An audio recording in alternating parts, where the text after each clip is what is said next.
ఆసిఫాబాద్ జిల్లా రాజంపేటలో ఉద్రిక్తత తలెత్తింది. పోలింగ్ కేంద్రం సమీపంలోని ఎమ్మెల్యే కోవ లక్ష్మి నివాసం వద్ద ఎమ్మెల్యే అనుచరులు పెద్ద ఎత్తున గుమిగూడారు. దీంతో సీఐ బాలాజీ వరప్రసాద్ అక్కడికి చేరుకుని అందరినీ చెదరగొట్టారు. పోలింగ్ కేంద్రం నుంచి 100 మీటర్లకు దూరంగా ఉన్న తమ అనుచరులను ఇలా పోలీసులు హెచ్చరించడం తగదని ఎమ్మెల్యే ఆగ్రహం వ్యక్తం చేశారు. అధికార పార్టీకి చెందిన నాయకులకు సపోర్ట్ చేస్తూ తమ పార్టీకి చెందిన నేతలను చెదరగొట్టడం ఏంటని ఎమ్మెల్యే ప్రశ్నించారు. ప్రభుత్వానికి పోలీసులు తొత్తులుగా పనిచేస్తున్నారని మండిపడ్డారు.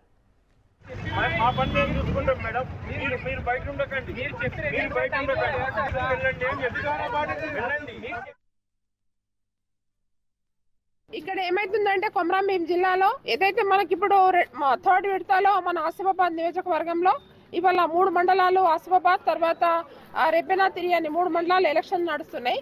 దాంట్లో ఇప్పుడు అందరూ ఏ పార్టీ వాళ్ళు ఆ పార్టీ వాళ్ళు క్యాండిడేట్స్ అక్కడ కూర్చొని చేస్తున్నారు. దాంట్లో వేరే పార్టీ వాళ్ళు కూడా కాంగ్రెస్ పార్టీ వాళ్ళు కావచ్చు, బీజేపీ పార్టీ వాళ్ళు కావచ్చు, వాళ్ళు కూడా వచ్చేసి కాన్విజింగ్ చేస్తున్నారు బయట నిలబడి.